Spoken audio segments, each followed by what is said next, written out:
Hello and a warm welcome to yet another edition of our Transnet podcast series that's taking place here on the sidelines of the mining Indaba for 2025.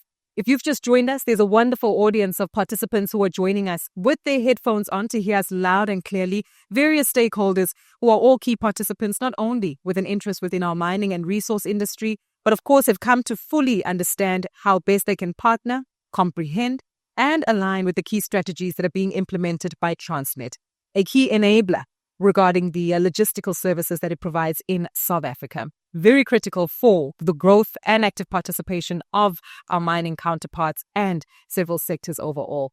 Now, today I'm really excited to build up on a key conversation and one that really speaks to the Transnet recovery plan. As we know, a key institution that in itself has seen shifts in policy that have since translated into significant realms of operational success that have been implemented to ensure the sustainability of the organization. To help us unpack more about key structural reforms, policy shifts and changes, and what this means from a board decision point of view, we're joined by the chairman of the Transnet Board of Directors, Mr. Andile Sangqu. Such a pleasure to have you with us, sir. It's wonderful to be here, and it's really nice to have the opportunity to speak about Transnet. Definitely. It's a very different environment, right? This is different from the usual newsroom and conference center, because we've got an audience that's listening to us today. All various stakeholders from all over the continent, but with a keen interest, I guess, to hear more about how Transnet is positioned. Your view, I guess, on the participation of Mining Indaba 2025 and how Transnet remains critical to the success of these outcomes? It's interesting that you say that because, yesterday I attended the ministerial symposium where I was listening to the various ministers in the continent and talking about the mining industry.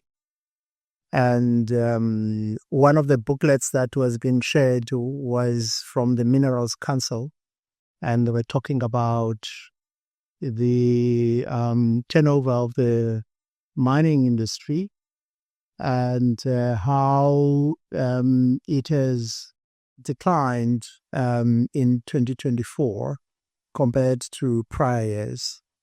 It just hit a nerve for me because it's, in the first instance, sort of gave us a sense of the importance of Transnet in the economy and the knock-on effect of what we do or don't do in the economy of South Africa. And I also thought that was a very important reminder and also something that continues to ground us and root us in terms of understanding the pivotal role, that Transnet plays. So that kind of statistics, begins to serve as a challenge for us to say, to the extent that we can begin to do the kind of things that we do on a sustainable basis and consistent basis, we're able to have a positive uplift in the first instance on the mining industry and related industry, and also in turn to the economy of South Africa as a whole. So the importance of Transnet to the economy of South Africa has not lost us. Despite the challenges that we have, we see opportunities, for doing more.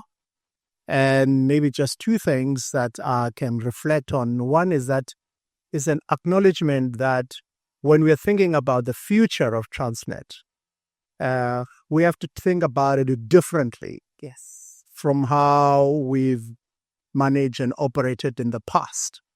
And it's about embracing that new reality and the possibilities that come with that. And it's not something that we all understand and appreciate. So I think that's just the first thing for me that is just important. But also to say that we remain as a very fortunate entity in the sense that we do not struggle with demand, in the sense that there are people that want to use our infrastructure. Oh, yeah. So the potential for us to grow and become bigger and make more money and have a wider impact is already curated for us. And it's just for us to be able to step up and take advantage of that. So in my mind, I think there is clarity of thought about where we should be going and the direction of travel. But it's easier said than done. But at least for me, that's really what gets me out of bed. It's just being able to make the kind of impact that we can make at that level and that scale. And I can bravely say that if Transnet work, the economy works and South Africa works. 100%. I want us to zone into that clarity, and maybe for those of us who aren't privy to the conversations, the dialogue, and robust interactions that typically take place, take us to the structural reforms and how that speaks as an aspect of providing the necessary clarity to make sure that the sustainability of Transnet, its survival and it thriving as an entity, speaks directly into the success of South Africa's economy. Indeed. I would certainly talk about that, but I just want to caution that we cannot disconnect the transformational and structural reforms from the current operational reforms. Yes. You can't do the one without the other, because you almost need to build a bridge that enables you to drive this kind of structural reforms. They cannot happen in a vacuum. They had to happen within a particular historical context. They have to operate within an environment that needs to be stabilized. So in other words, if we really want to optimize the value of what can come out of these reforms, we need to appreciate the fact that you need to stabilize the ship, and which has been the focus. And I'm going to talk about some of the things that we have done to generate that kind of stability. But just to move further on the structural reforms, is to say that it's a great opportunity from a viewpoint of saying that going forward, we don't have to necessarily use our own balance sheet. We don't have to invest in IT in the manner in which we have, but also to appreciate the fact that the demand is much bigger than what Transnet can be able to provide. But let's create mechanism to be able to get into that future. This multi-pronged approach. Yeah. But the most critical part, I want to talk about the bridge. So what do I mean by the bridge? If we want, let's take, for example, rail reform. If we want to drive rail reform and invite private sector participants into our network, we need to have a reliable network. We need to have a safe network. And that means that we have to invest money and capital to bring it into that state. And second point is that if we want to talk about the future, it's not something that is going to happen tomorrow. So I think managing our expectations around the fact that even if we were to facilitate and fast track the reforms, we are unlikely to see any positive results on the reform in the next 2 years. In all probability, that is likely to kick in the year 3 and beyond. Now, the question then that happens is that how do we make sure that we create that sustainable pathway to enable those reforms to happen?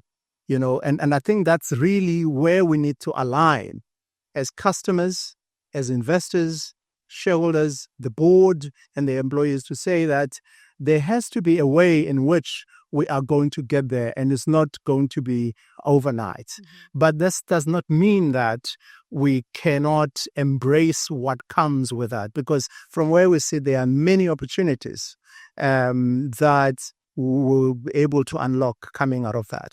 And my last point is that even if we were to do that, I think it generates new opportunities for us. There are things that also we've not been good at doing, that maybe in the hands of somebody else, they will unlock more value. So it gives us an opportunity as well to be able to say, maybe we can look at some of these things differently. So we embrace that. We're excited about that, but there's still a lot of work that needs to be done to get there. My last point, coming back to the operational reform. Yes. We need to make sure that we continue producing.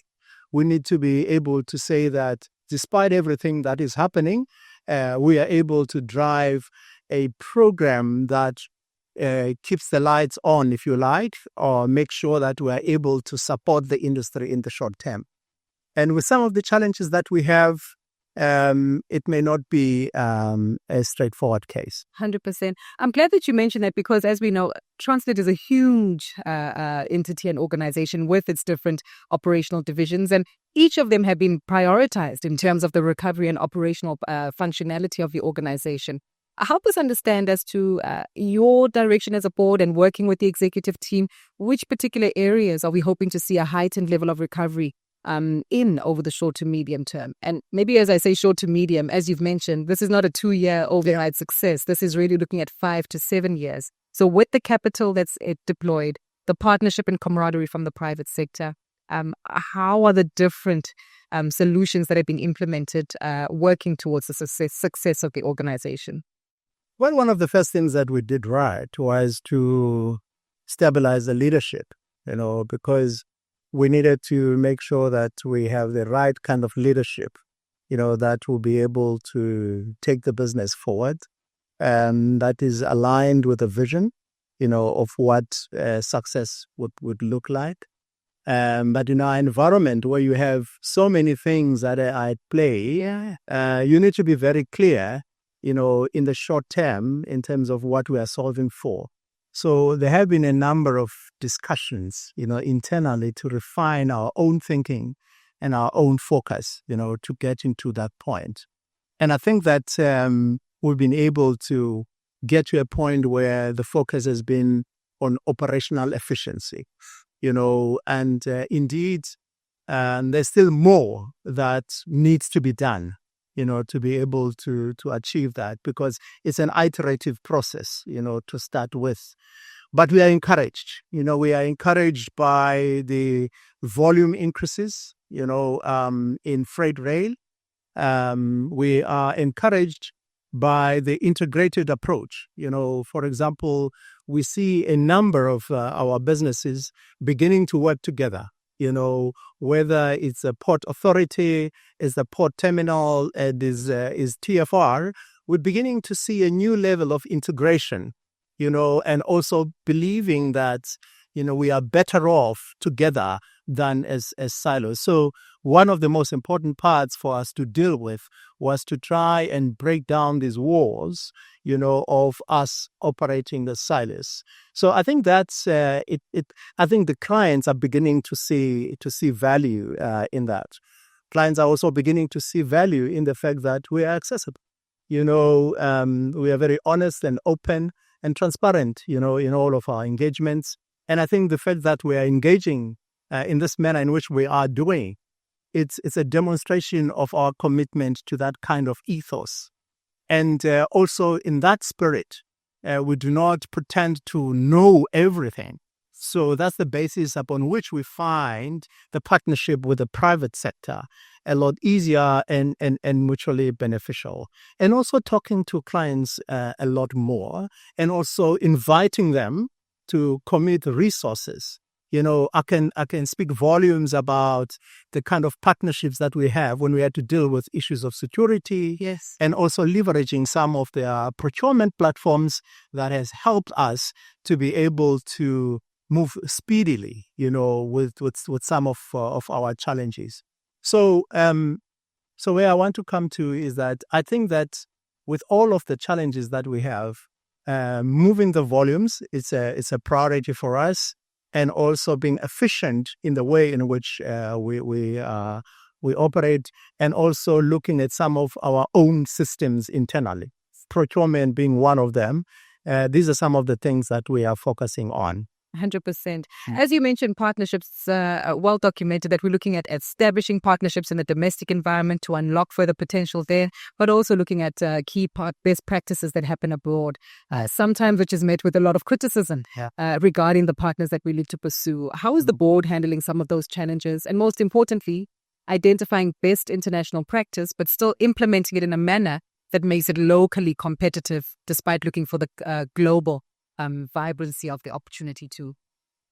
Look, I I think that in the short term, because when we're looking at Transnet, you almost have to break it down to say, when we started in July 2023, our focus was on the recovery plan, because we're of the view that you can't be thinking about the long term if you don't know if you're going to survive in the short term. Having achieved that, having been able to stabilize and working collaboratively with our partners and our employees, I think we are in a good space at the moment. And we embrace both best practice locally and abroad.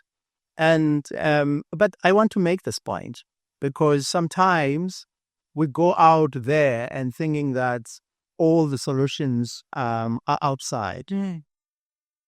As someone who has walked around Transnet, I've been amazed at the talent that exists in the organization. I've been amazed, by the quality and depth of knowledge, that exists.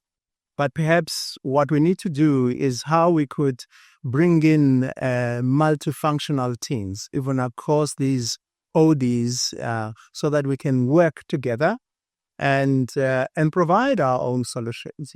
So I think looking outside does not mean that we should underplay what we have inside, because I think in the final analysis, what would work, it's a combining what we get from outside with what we have in-house. Because the beauty about what we have is that the team within Transnet understand this business, have seen it through the cycles. And I think that like most things in life, I always talk about muscle memory. Yes. If you've run before and you've stopped running, after a couple of quick runs, memory kicks in, Precisely. and so for me, that's really the sweet spot here, is to say, how can we optimize, that already exists, and to be able to create a conducive environment for that to thrive and prosper. And that's really where I think the board is focusing on, is to say that there is this talent, there is this skills, there's this expertise, and there's this assets. How best do we align on that? And I think part of doing that is to say, well, people want to work, but how can you create the kind of incentives that begin to reward excellence, within the business? Because we've done this before, So my view is that in as much as we need to look outside for solutions, in a large measure, most of those solutions are within the organization.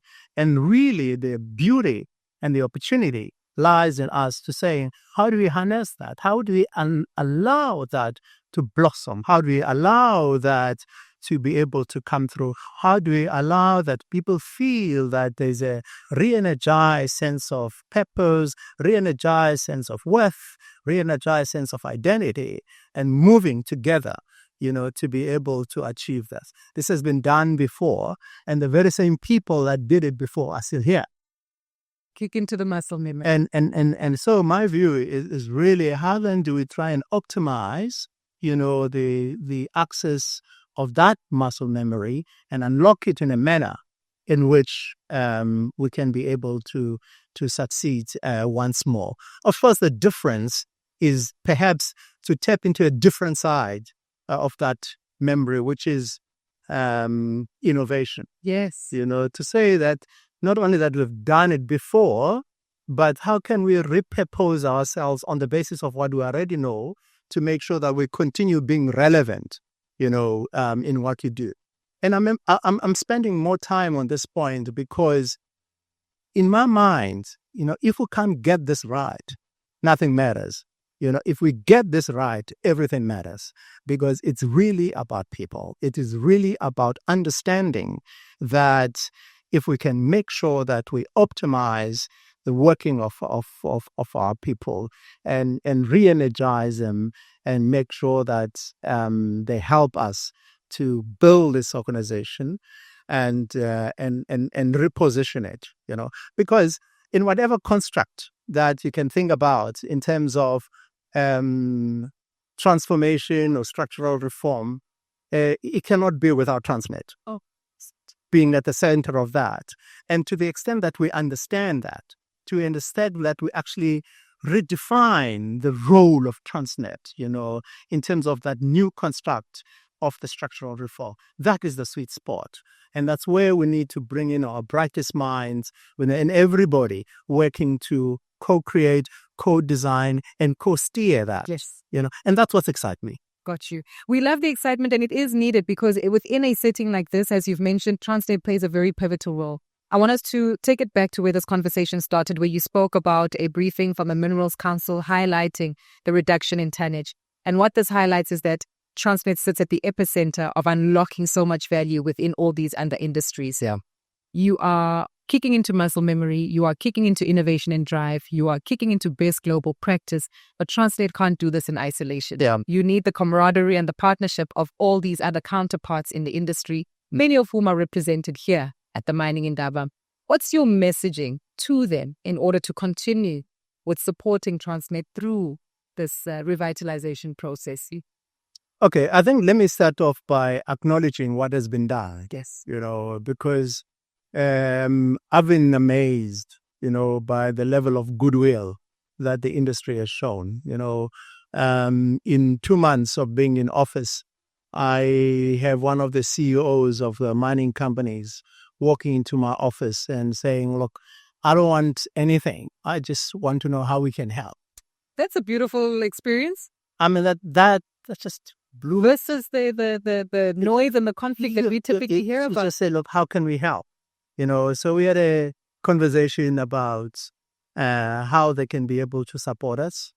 So I appreciate that. And I want just to use a moment like this, just to appreciate, the goodwill, the support, that the industry has shown to us. And the second point that I want to raise is that one of the things that we've been able to articulate clearly is where we're going. There's a message, I think, in the Bible that says, where there's no vision, people perish. Yes. So we need to be able to articulate that vision, with sufficient clarity so that everybody can understand where we're going and why we need to get there. And I think that, and because that's what energizes people, that's really what makes people want to be part of that. And thirdly, that not only that, but in the process or in the short term, begin to deliver results. And we think that on the basis of some of the results that we've been able to deliver, we've sort of earned our place or our seat on the main table. Because some of the things that we've said we're going to do, we've been able to do that, And as Nelson Mandela once said, is that, after a climb, not only that you need to take a pause to enjoy the vistas, but you realize that there are many more hills to climb. That's the sense that we're getting as well, that after everything that we have done, there's still some more work, that we need to do. We cannot do it alone. And but we also want to say that the structural reform program is not going to be a short-term plan. We would still need to understand the fact that the stabilization of Transnet has got 2 phases. The second phase, which we are now in, is that of making sure that we receive all of the equipment and so that we can create stability that would strengthen the bridge that will pave the way for the private sector to come in. And there are also some investment decisions that they also need to make so that they give us this kind of commitment. So, however, having said that, I want to believe that the future is bright and that the future is not going to be a replication of the past, but we would be able to navigate a different pathway for ourselves. But in whatever way that happens, we will still be relevant. We will still be an important participant in the economy of South Africa. And that it energizes that, because I think to the extent that we are able to leverage the collective resources, the capital, the skills, the talent, and understand that everybody has a role to play here, and manage that process in a manner in which it is measured. We manage that in a manner in which it is sober. We manage that in a manner that takes out the emotion, in a manner where we communicate, because I think that's key. Yes.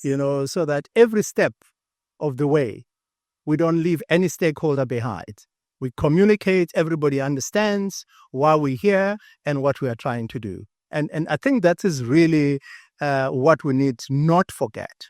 But, and this is where I want to pause, is that of saying, let's not take for granted the ground that has already been covered.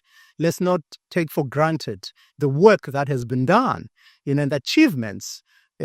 Maybe sometimes we don't give ourselves that moment that Madiba speaks about, of pausing for a while and just take it all in and reflect, and then say, well, as we move to the next client, what are some of the things we can consolidate? What are some of the things we can refine? What are some of the things that we can do differently?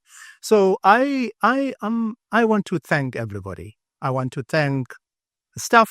I want to thank the unions. I want to thank the support of the media. I want to thank our customers. I want to thank our shareholders. I want to thank the board and the executives, for believing that everything is possible. And I think that without that, we wouldn't be able to be here today. Makes sense. On that note, we wish you all the best, together with the various participants and stakeholders who continue to offer Transnet Group their support. And as you say, we're in this for the long haul. It needs everybody on deck, and of course, understanding the phases of the implementation that we're bringing forward. Chair, that decided, such a pleasure speaking to you today. Really appreciate your time, and all the best with the various conversations you'll have here at the Mining Indaba. It's a hive of activity from what we've witnessed. It's a real honor for me to be here, and thanks for inviting me. Thank you. All right then. Joining us here at the Transnet podcast series, happening on the sidelines of the Mining Indaba, that was the chair of the Transnet Group. That's Andile Sangqu joining us today. Well, of course, for many of you who are joining us in conversation as you watch this, do share your feedback with us on the social media pages as we look to respond and, of course, share more insight with you on the growth and developments that are taking place at Transnet.